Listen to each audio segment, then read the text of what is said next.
আসসালামু আলাইকুম।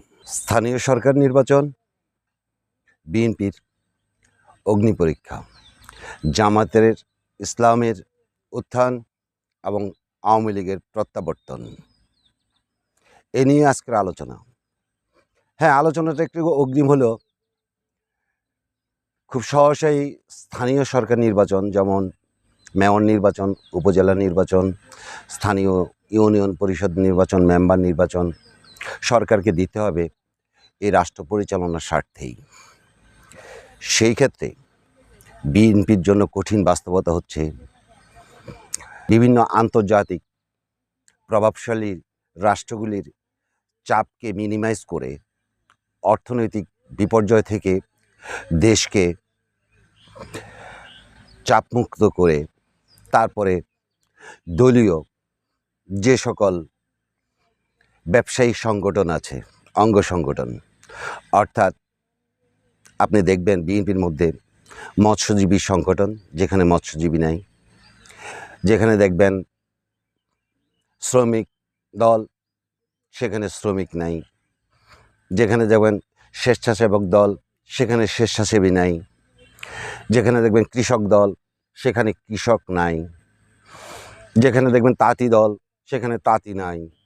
এই ধরনের দলগুলিকে সাধারণ মানুষের দৃষ্টিকোণ থেকে একটা ব্যবসায়িক দোকানদারি হিসাবে দেখা হয়। অন্যদিকে সাধারণত সরকার যেই ঘটনা করুক না কেন, সরকার ক্ষমতাসীন দলের সকল সময়ই জনপ্রিয়তা কোনো না কোনো কারণে কমতে থাকে, এটা স্বাভাবিক নিয়ম। এছাড়া ক্ষমতাসীন দলের স্থানীয় সরকার নির্বাচনগুলিকে প্রার্থীর কোনো অভাব হয় না। দেখা যায় তারা একে অন্যের সাথে দ্বন্দ্বে লিপ্ত হয়, সকলেই চেয়ারম্যান, মেম্বার, উপজেলার চেয়ারম্যান হতে চায়, যার কারণে অন্তদ্বন্দ্বীয় কোন্দল অনেক বেড়ে যায়। এই সকল কারণগুলি বিএনপির জন্য আগামী স্থানীয় সরকার নির্বাচনে একটা বিশাল ফ্যাক্টর হয়ে দাঁড়াবে। এছাড়াও বিএনপির দুইজন মন্ত্রী ইতিমধ্যেই বেশ আলোচিত হয়েছেন। একজন বলেছেন ইনকেলাব শব্দটি, স্লোগানটি দেওয়া যাবে না। অন্যজন চাঁদাবাজি সম্পর্কে অযাচিত ব্যাখ্যা দাঁড় করিয়ে বিএনপিকে প্রশ্নের মুখে দাঁড় করিয়েছে এবং ভবিষ্যতে যদি আরও এমনটি ঘটতে থাকে তাহলে বিএনপি কঠিন পরিস্থিতির সম্মুখে পড়বে বলেই বিশ্লেষকগণ ধারণা করছেন।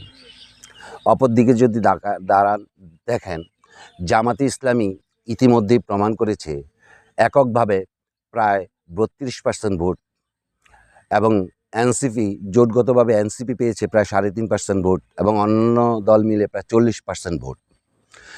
এই ভোট সহ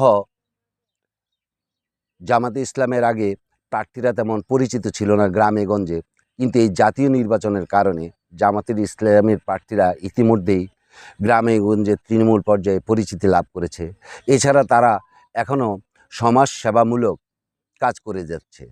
অন্যদিকে জুলাই সনদ বাস্তবায়ন নিয়ে বিএনপির সাথে আগামী কিছুদিনের মধ্যেই জামাত ইসলামী অর্থাৎ বিরোধী দলীয় জোটের সাথে একটা মনোমালিন্য এবং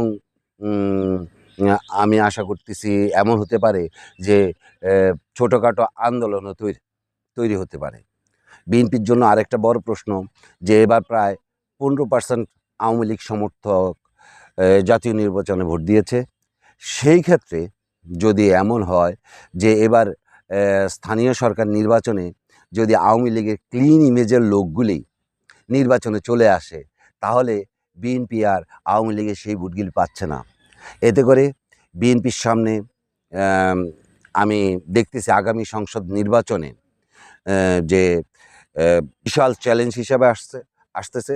তবে বিএনপি যদি তার সাংগঠনিক শক্তি এবং কেন্দ্রীয় নিয়ন্ত্রণ ঠিক রাখতে পারে এবং দলকে যে চাঁদামুক্ত, দুর্নীতিমুক্ত একটা ভাবমূর্তিতে নিয়ে আসতে পারে, এছাড়াও এর বাইরেও আরও কিছু যেই প্রত্যাশা বা বেশ যেই স্বপ্ন বিএনপি দিয়েছে, যেমন কৃষি কার্ড, ফ্যামিলি কার্ড ইত্যাদিতে যদি কোনো স্থানীয় নেতাকর্মীরা ধান্দা না করে, তাহলে আশা করা যায় বিএনপি উত্তরণ ঘটাতে পারবে। তবে বিএনপির জন্য সত্যি ভীষণ কঠিন চ্যালেঞ্জ সামনে অপেক্ষা করছে।